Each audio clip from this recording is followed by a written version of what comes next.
خب برسیم به قاتل و وحشی، ششمین فیلم آقای حمید نعمت الله که چندین سال توقیفه و توقیف هم مونده. در واقع این فیلم در سال 1398 ساخته شده، در سال 1399 آماده بوده. از اون روز تا به امروز توقیف. قرار بود که سال قبل یه چند فیلم توقیفی رو در یک بخش جنبی برای منتقدان و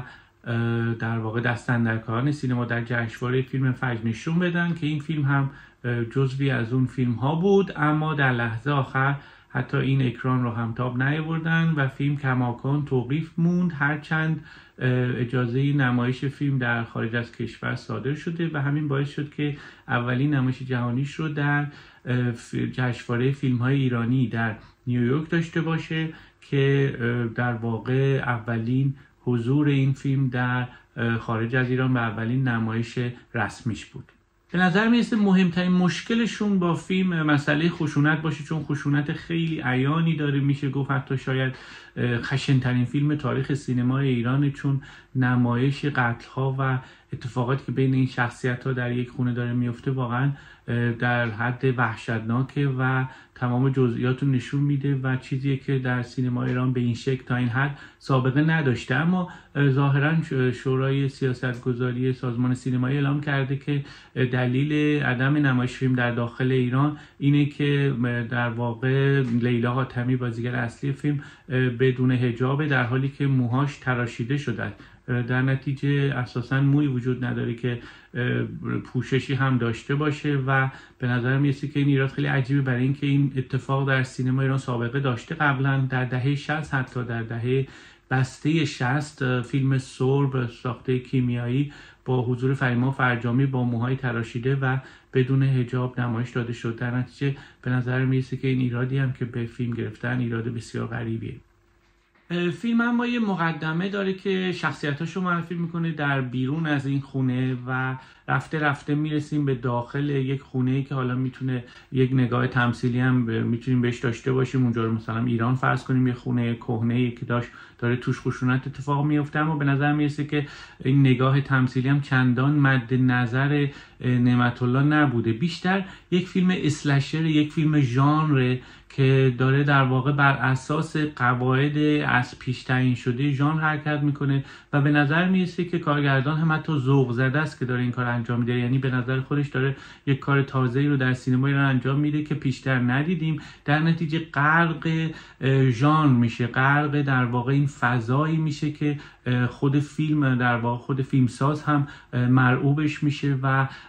بسنده میکنه به یک نوع فیلم ژانری که حالا داره در داخل یک خونه اتفاق میفته با همه خشونت‌ها و اتفاقاتی که میشه برخیش رو هم حدس زد و با فیلم همراه شد. اما نکته مهمتر اینه که هیچ ویژگی ایرانی فیلم نداره، یعنی این اتفاقا و این تمام فضا و این چیزهایی که در فیلم میبینیم میتونه هر جای دیگه‌ای در هر کشور دیگه‌ای اتفاق بیفته. در نتیجه فکر میکنم که این یک معضل در واقع اصلی فیلم نعمت الله است که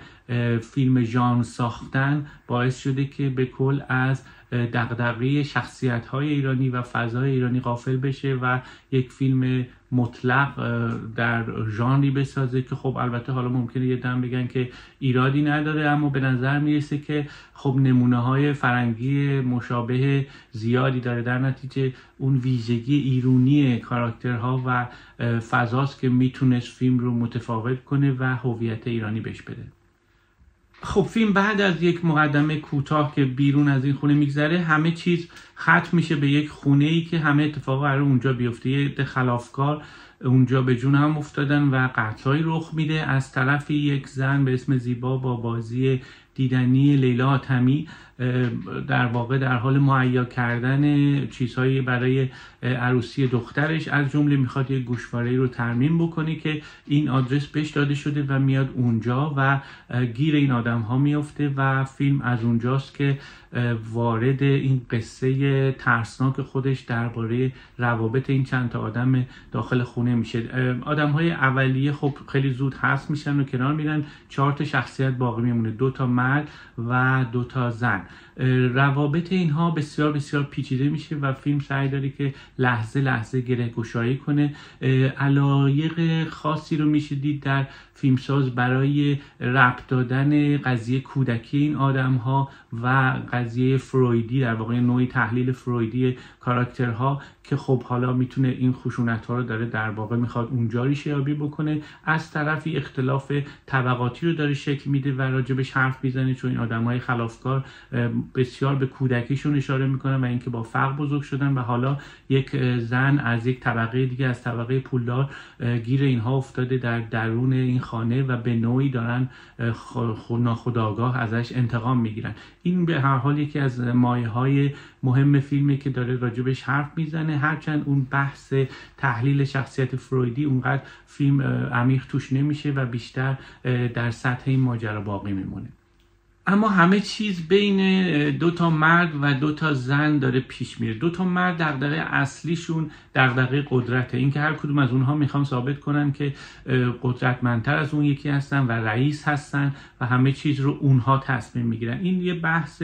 اصلی و اساسی بین این 2 کاراکتری که کاراکتر اونها رو شکل میده و پیش میبره. از طرف دیگه این تم حالا به بحث پدرسالاری هم مربوط میشه و اینکه مردسالاری و پدرسالاری که البته خب مختص ایران نیست، هر جای دنیای همین تم رو میشه دنبال کرد، چطور میخواد سلطه خودش رو بر زنان نشون بده. 2 زنی که هر دو اینجا به نظر میرسن که قربانی هم، با اینکه یکی از اونها همسر یکی از این قاتل هاست، اما به نظر میرسه که ارتباطی بین این 2 زن رخ خواهد داد و قصه از این طریق به رهایی که حالا احتمال داره تماشاگر بخواد حدس بزنه و در انتظارش باشه رخ خواهد داد. اما فیلم اونجا نمیره، یک جای با فاصله میسته و به تقابل این 2 زن میرسه. 2 زن از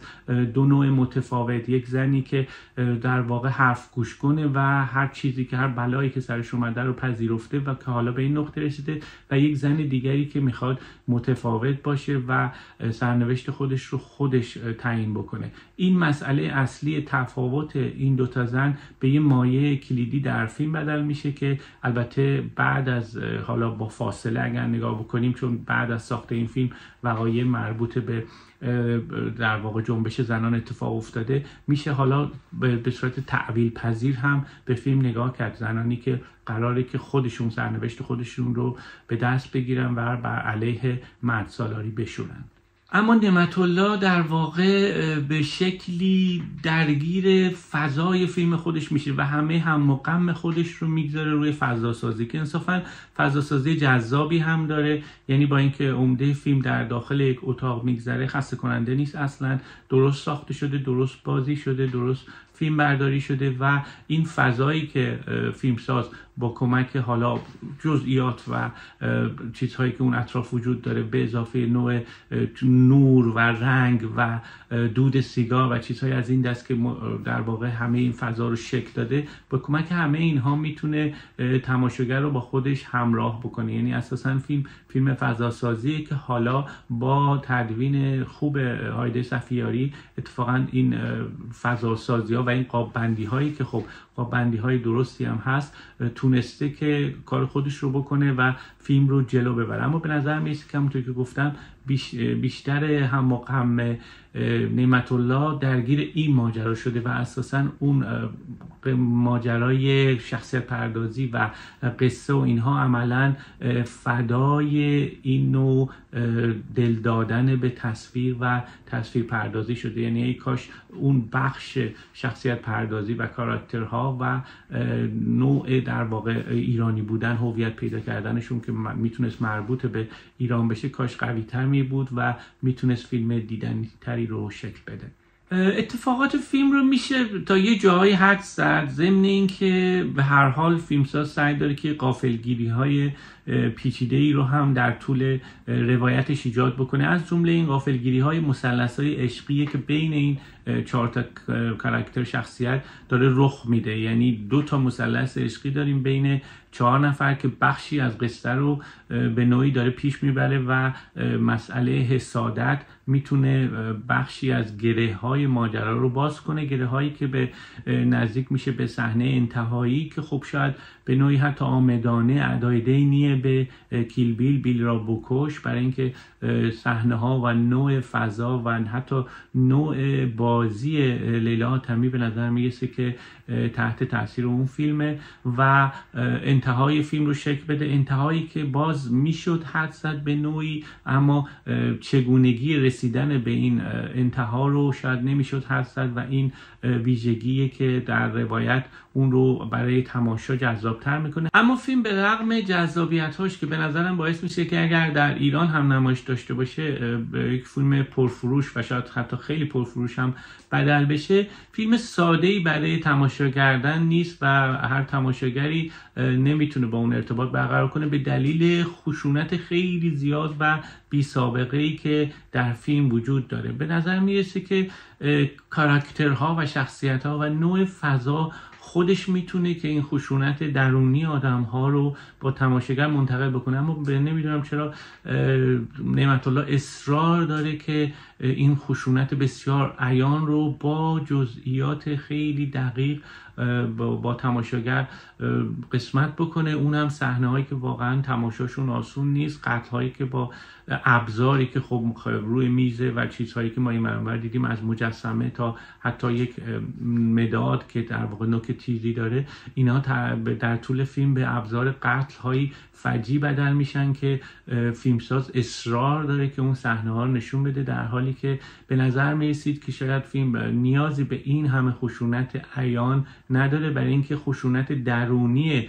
فیلم و خشونت درونی موقعیت و شخصیت‌ها خودش میتونست که اون کاری رو انجام بده که حالا فیلمساز میخواد با شوکه کردن تماشاگر با نمایش این صحنه انجام بده.